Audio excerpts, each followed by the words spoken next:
सुप्रभात। आप सभी छात्र छात्राओं का स्वागत।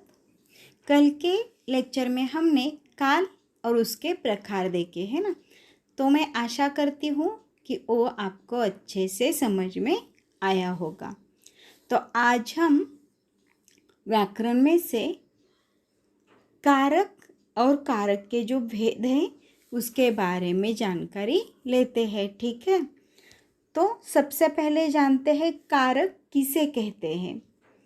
तो कारक संज्ञा या सर्वनाम के जिस रूप से उसका संबंध वाक्य की क्रिया तथा दूसरे शब्दों के साथ सूचित होता है उसे कारक कहते हैं। तो देखो, संज्ञा या सर्वनाम आपको पता है ना। तो संज्ञा यानी नाम, तो संज्ञा या सर्वनाम के जिस रूप से उसका संबंध वाक्य की क्रिया तथा दूसरे शब्दों के साथ सूचित होता है उसे कारक कहते हैं। तो देखो, कारक की व्याख्या जो है वह आपको याद रखनी है। कारक को विभक्ति भी कहते हैं। तो कारक के मुख्य 8 प्रकार है। कर्ता कारक, कर्म कारक, करण कारक, संप्रदान कारक, अपादान कारक, संबंध कारक, अधिकरण कारक और संबोधन कारक। तो ये मुख्य 8 प्रकार है कारक के। तो कारक के ये जो 8 भेद है, इसके विभक्ति चिह्न है और लक्षण भी है। तो अब देखो, आपके सामने कारक, विभक्ति चिह्न और लक्षण है। देखो, कर्ता कारक, इसका विभक्ति चिह्न है ने। कर्म कारक, इसका विभक्ति चिह्न है को। करण कारक, इसका विभक्ति चिह्न है से, के द्वारा। अब देखो, इसका लक्षण है माध्यम या साधन।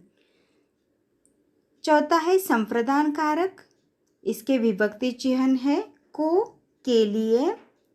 पांचवा है अपादान कारक, इसके विभक्ति चिह्न है से और इसका लक्षण है अलग होना। अब इसके बारे में अधिक जानकारी मैं आपको एक एक कारक के बारे में बताते हुए देते जाऊंगी, ठीक है। अगला है संबंध कारक, इसके विभक्ति चिह्न है का, की, के, रा, री, रे। सातवां कारक है अधिकरण कारक, इसके विभक्ति चिह्न है में, पर। और आठवां है संबोधन कारक, इसके विभक्ति चिह्न है, अरे, ओ।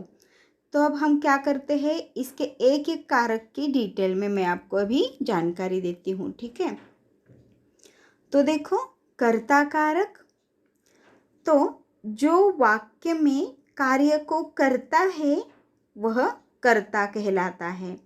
कर्ता वाक्य का वह रूप होता है जिसमें कार्य को करने वाले का पता चलता है, यानी उस वाक्य में कार्य कौन कर रहा है यह हमें पता चलता है, तो वह कर्ता कारक कहलाता है। कर्ता कारक का विभक्ति चिह्न ने होता है। तो ये जो मैंने अभी आपको टेबल दिखाया ना, कर्ता कारक, उसके या सारे कारक और उसके चिह्न और उसके लक्षण, तो वो सब आपको अच्छे से लर्न करने हैं, ठीक है। तो कर्ता कारक यानी क्या मैंने आपको बताया, तो क्रिया करने वाला यानी कर्ता कारक। तो उदाहरण के साथ हम अच्छे से समझ सकते हैं।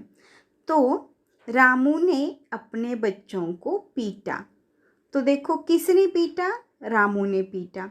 तो रामू ने, यहाँ पर ने आया है, तो ने ये क्या है, कर्ता कारक है।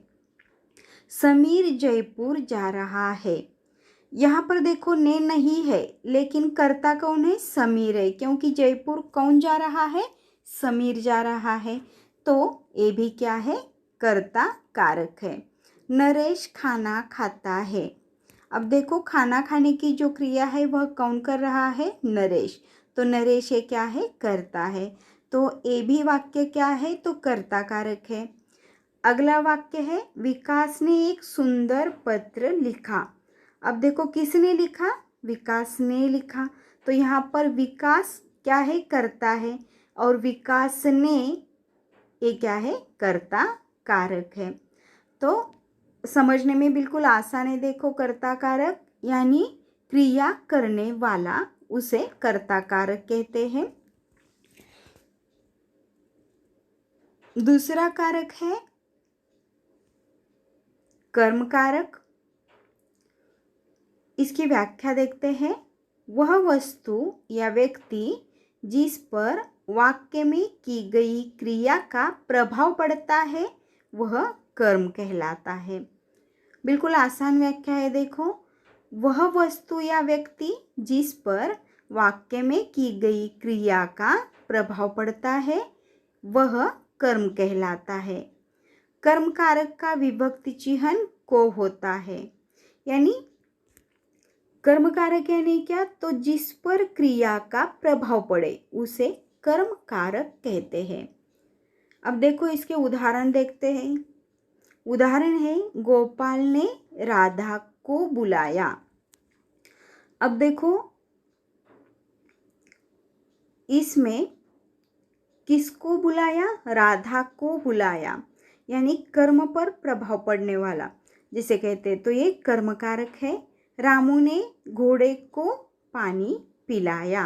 तो इसमें भी देखो को है, तो घोड़े को पानी पिलाया यानी कर्म पर पड़ने वाला प्रभाव जिसे कहते हैं।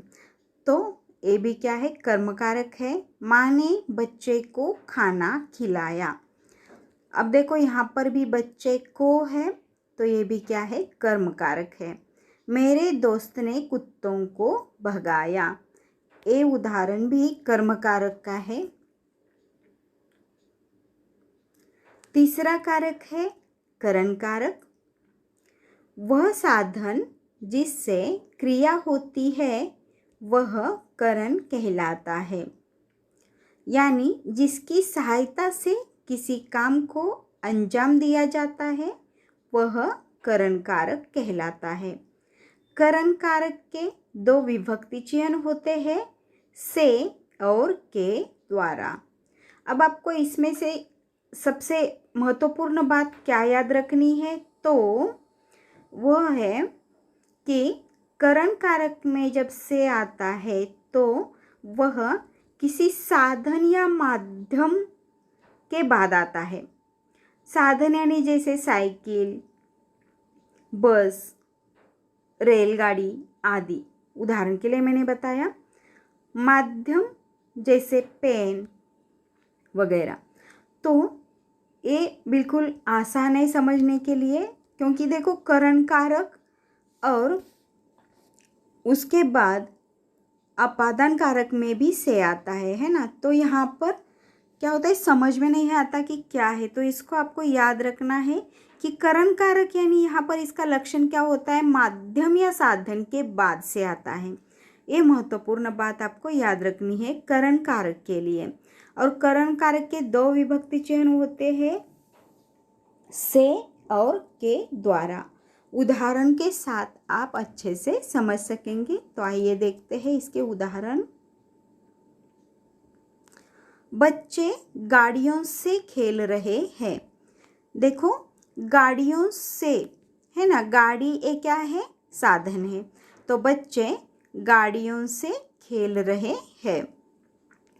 पत्र को कलम से लिखा गया है। अब देखो कलम से यानी कलम में क्या है, लिखने का एक माध्यम है। तो पत्र को कलम से लिखा गया है। तो ये भी एक करण कारक का उदाहरण है। राम ने रावण को बाण से मारा। अब देखो यहाँ पर ने है, को है, से है, तो ये करण कारक कैसे है, तो सबसे महत्वपूर्ण क्या है, राम ने रावण को किससे मारा, बाण से मारा। तो बाण ये क्या हुआ, माध्यम हुआ। तो इसीलिए ये करण कारक है। आया समझ में। तो अगला कारक है संप्रदान कारक। संप्रदान का अर्थ देना होता है। जब वाक्य में किसी को कुछ दिया जाए या किसी के लिए कुछ किया जाए तो वहाँ पर संप्रदान कारक होता है। तो देखो, आपको ये डेफिनेशन समझनी है। आसान है। संप्रदान का अर्थ है देना, किसी के लिए कुछ करना। इतना सही आपको याद रखना है। तो संप्रदान कारक कहलाता है। संप्रदान कारक के विभक्ति चिह्न के लिए या को है। तो ये आपको लर्न करने हैं। संप्रदान कारक के विभक्ति चिह्न के लिए या को है।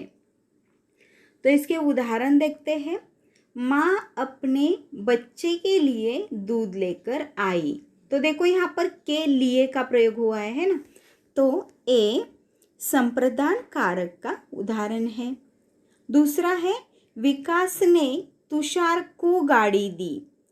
अब देखो, किसको गाड़ी दी? तुषार को गाड़ी दी। यहाँ पर को का प्रयोग हुआ है। तो ए संप्रदान कारक है। मैं हिमालय को जा रहा हूँ।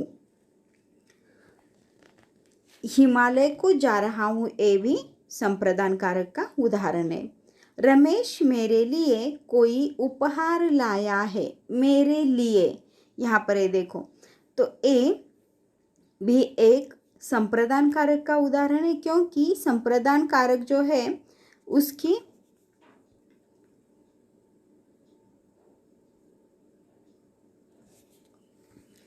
व्याख्या क्या है? तो जिसके लिए क्रिया की जाए उसे संप्रदान कारक कहते हैं। तो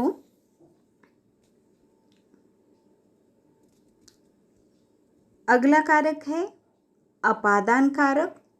जब संज्ञा या सर्वनाम के किसी रूप से किन्हीं दो वस्तुओं के अलग होने का बोध होता है तब वहाँ अपादान कारक होता है।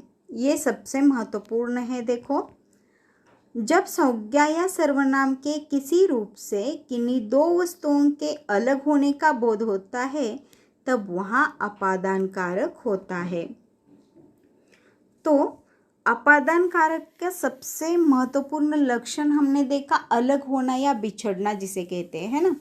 तो अपादान कारक में भी से आता है, करण कारक में भी से आता है, लेकिन इसमें डिफरेंस क्या है? तो करण कारक जो है उसमें माध्यम या साधन के बाद से आता है, और अपादान कारक में से कब आता है? तो अपादान कारक में किसी वस्तु के दूर हटने या अलग होने का बोध होता है, तो वह अपादान कारक कहलाता है। जैसे सुरेश छत से गिर गया।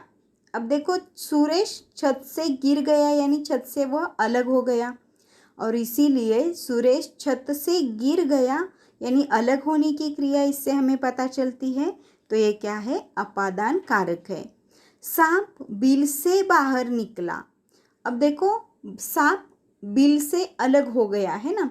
सांप बिल से बाहर निकला और बिल से अलग हो गया, इसीलिए ये अपादान कारक है। पृथ्वी सूर्य से बहुत दूर है।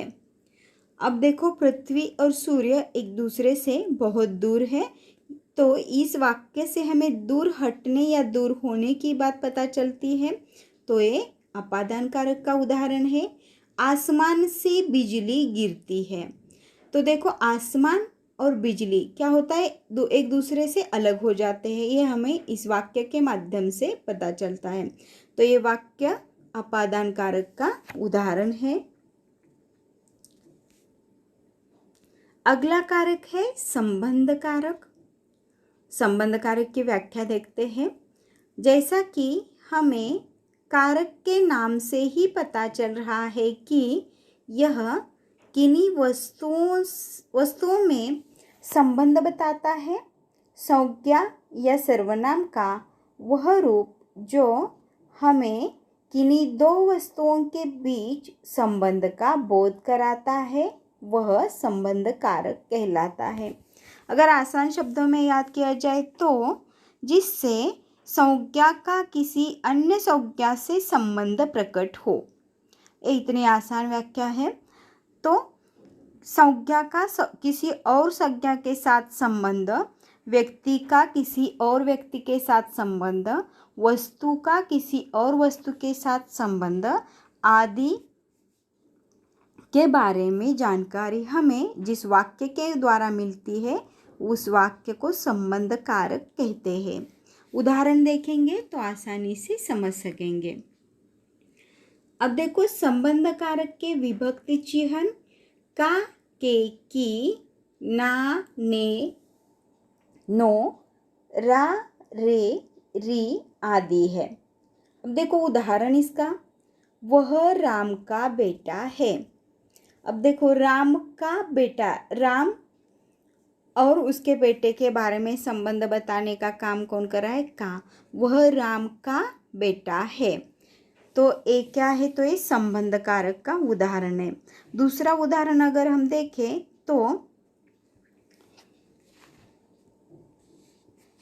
देखो, मानू का दूल्हा इधर आ रहा है, एक वाक्य है। तो मानू का एक क्या है? संबंध कारक है।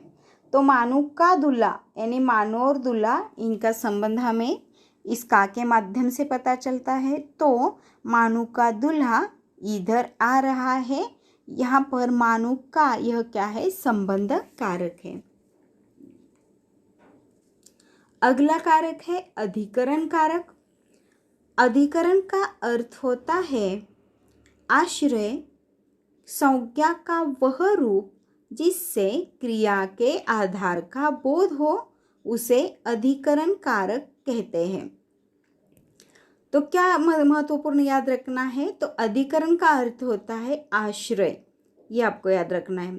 तो संज्ञा का वह रूप जिससे क्रिया के आधार का बोध हो, उसे अधिकरण कारक कहते हैं। तो देखो, जिस शब्द से क्रिया के आधार का बोध हो उस शब्द को अधिकरण कारक कहते हैं। इसकी विभक्ति में और, पर होती है। भीतर, अंदर, ऊपर, बीच आदि शब्दों का प्रयोग इस कारक में किया जाता है। ये महत्वपूर्ण बात आपको याद रखनी है। तो देखो, इसके उदाहरण देखते हैं। वह रोज सुबह गंगा किनारे जाता है। अब देखो, दूसरा वाक्य है वह पहाड़ों के बीच में है, यानी इससे क्या पता चलता है? तो क्रिया शब्द से क्रिया के आधार का बोध होता है। मनु कमरे के अंदर है, जैसे मैंने अभी आपको बताया, अंदर, बाहर, इस तरह के शब्दों का प्रयोग अधिकरण कारक में किया जाता है। मनु कमरे के अंदर है। अगला वाक्य है महाभारत का युद्ध कुरुक्षेत्र में हुआ था।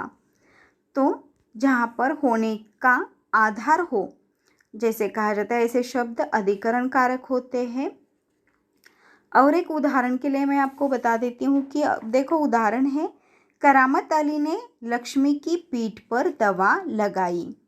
तो पीठ पर, देखो यहाँ पर क्रिया कहाँ पर हुई? तो पीठ पर दवा लगाने की क्रिया हुई। तो इस तरह से आधार का बोध हो, ऐसे वाक्य अधिकरण कारक के उदाहरण होते हैं।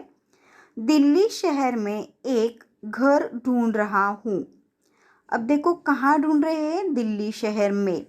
तो यहाँ पर आधार का बोध होता है, तो ये अधिकरण कारक का उदाहरण या अधिकरण कारक ऐसे वाक्यों को कहा जाता है। अगला है संबोधन कारक। संज्ञा या सर्वनाम का वह रूप जिससे किसी को बुलाने, पुकारने या बोलने का बोध होता है, तो वह संबोधन कारक कहलाता है। सब कारक में से बहुत ही आसान कारक ये है संबोधन कारक, क्योंकि हम देखते ही इस कारक को पहचान सकते हैं, क्योंकि संबोधन कारक की पहचान करने के लिए विस्मयादि बोधक चिन्ह लगाया जाता है। देखो स्क्रीन पर मैंने आपको दिखाया है, संबोधन कारक की पहचान करने के लिए विस्मयादि बोधक चिन्ह लगाया जाता है, जिसे आप एक्सक्लेमेटरी कहते हैं ना इंग्लिश में।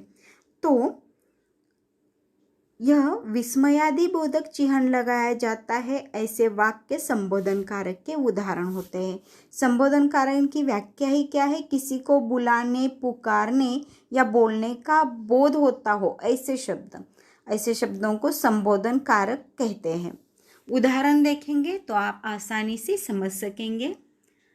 तो संबोधन कारक के उदाहरण है, हे राम बहुत बुरा हुआ। अब देखो इस वाक्य में हे राम के बाद विस्मयादि बोधक चिन्ह है ना। अरे भाई तुम तो बहुत दिनों में आए। अब देखो भाई के बाद विस्मयादि बोधक चिन्ह है, तो ये वाक्य क्या है? संबोधन कारक है। अरे बच्चों शोर मत करो, तो बच्चों के बाद क्या है? विस्मयादि बोधक चिन्ह है। हे ईश्वर इन सभी नादानों की रक्षा करना। हे ईश्वर के बाद देखो विस्मयादि बोधक चिन्ह है। अरे यह इतना बड़ा हो गया, अरे के बाद विस्मयादि बोधक चिन्ह है।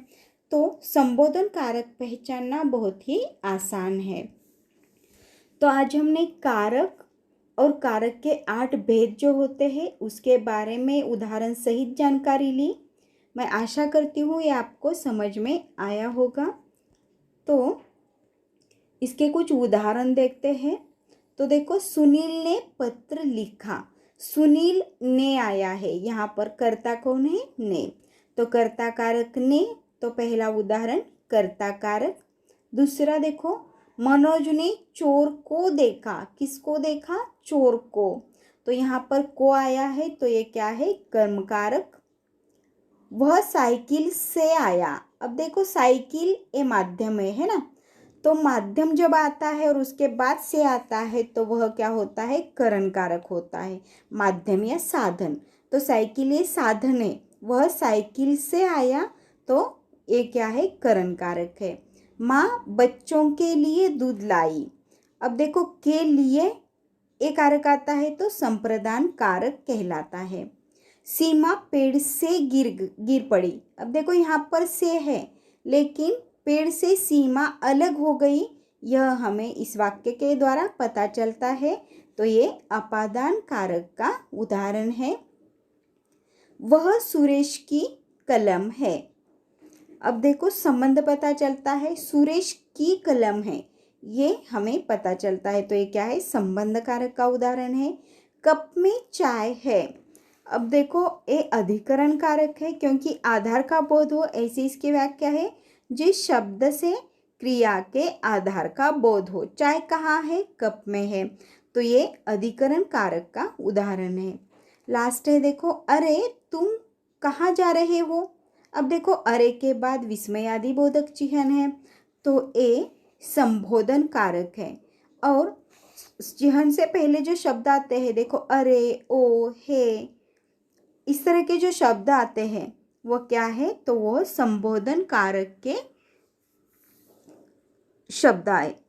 तो इस तरह से आपके सामने कोई भी वाक्य रखा जाए तो आप आसानी से समझ सकते हैं।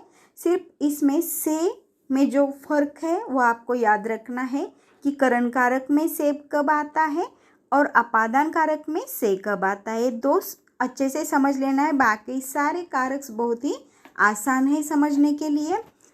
तो